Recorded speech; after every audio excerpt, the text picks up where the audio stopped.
Hello there, this is Mikhail speaking. Before I start this video, I want to say thank you all who decided to support me financially on Patreon. Thank you very much and have a blessed day. Now to the Bakhmut situation. The most changes had appeared to the north of Bakhmut, where Russians were attacking in this direction here towards the remaining part of Bakhmut city and had captured this much territory.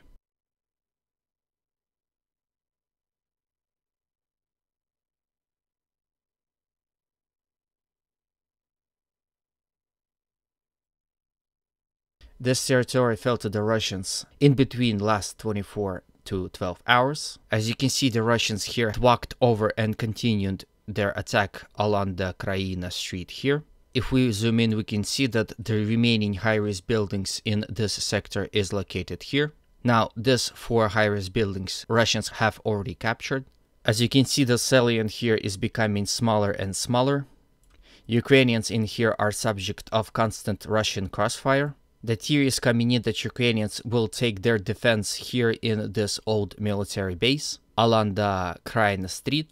However, as you can see, Russians are now striking to the flank of those possible Ukrainian positions, as well as attacking from the other flank and straight on.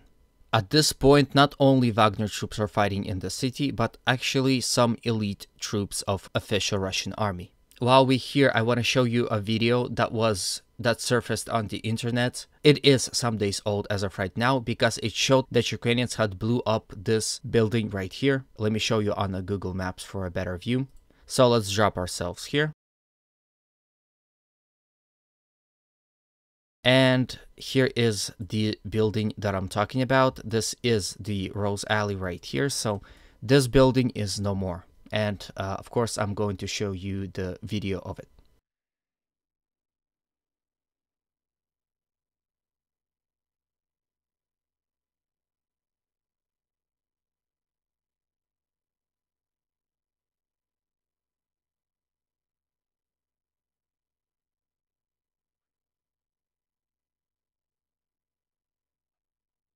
So yeah, that is that. This building is destroyed. On the video, you could see these parts right here, proving that this is the building that was shown in the video.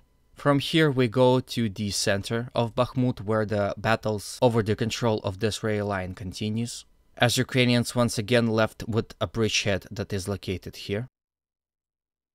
Russians are attacking Ukrainian troops from all possible axes, and once again Ukrainians here are under constant crossfire, and there are reports that Ukrainians had pulled out of this place right here. Hard fighting is reported here near Choykovskaya and Korsunskova Street. Of course, hard battles here are happening mostly because Russians are storming hard in an attempt to cut off this road and establish control over it. They're attacking towards this road from all directions, and Ukrainians are answering them with counterattacks. So the territory is going back and forth as Russians and Ukrainians are still battling out who is stronger in this sector. While we're still in Bakhmut, I want to show you another video of the destructions of this city.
So here in that video you saw this place right here and this sector in the background. The city, as you can see, is covered in smoke and burning, as both Russians and Ukrainians are exchanging heavy artillery barrages and of course taking losses by it. Overall situation in Bakhmut is more dire for Ukrainians than for the Russians, as Russians are continuously resupplying and reinforce their troops in Bakhmut, sending best troops that Russians have on this front. Then we have Ivanivsky. Here Russians were conducting some limited military operations in attempt to storm this settlement, however without any success. Then we go here, where as a result of Ukrainian counter-offensive, Russians had retreated back to the eastern side of this canal and taken defense here. So this entire territory was cleared from the Russian forces. Then we go to the north of Bakhmut, where Russians are continuously attacking towards Khromove. Again,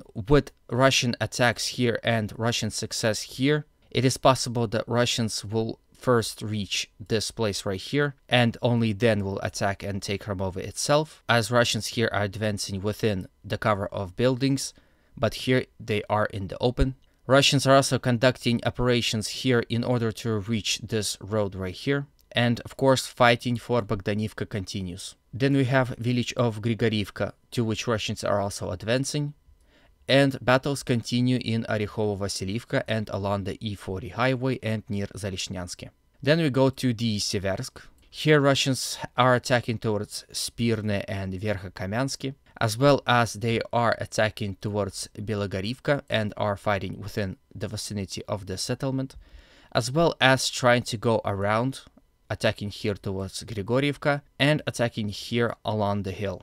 Fighting in Serebryansky forest continues, as Russians are mostly using artillery here to destroy Ukrainian positions and trench lines. Clashes reported in between Zarichne and Dibrova here in this area. Russians are also attacking and bombarding Yampolivka, Terny, Novosadova and Nevsky. Russians had conducted several attacks from Ploshanka in the direction of Makiivka, but those were unsuccessful. Then we have Kupiansk, where Russians are attacking towards Sinikivka and Masyuitivka here in an overall goal of capturing Kupiansk, located here. From here we go all the way to Avdiivka. Village of Kamyanka still stands and is under control of Ukrainian troops. Fighting continues near Krasnohorivka, in the direction of Novokalinova and along this rail line, as well as fighting continues along this road. Russians were able to spread their zone of control here near Novobakhmutivka, coming ever closer to Alexandropol.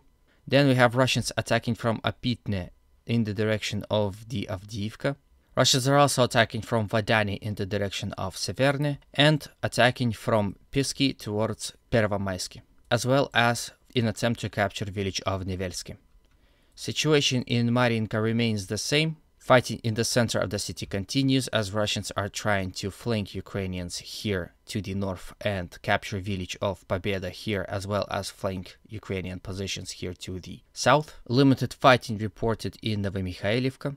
And at last we have Vuglidar, where Russians are conducting limited military operations here within the Dacha area. It would seem that both Russians and Ukrainians are sending small reconnaissance groups that end up in this overall area, and this is where the clashes between those recon groups is happening. Russians are also attacking here towards the mines and shelling city of Vuglidar itself. So this is the end of the video. I hope you liked it. If you did, please consider liking, subscribing and commenting, as it is good for algorithms.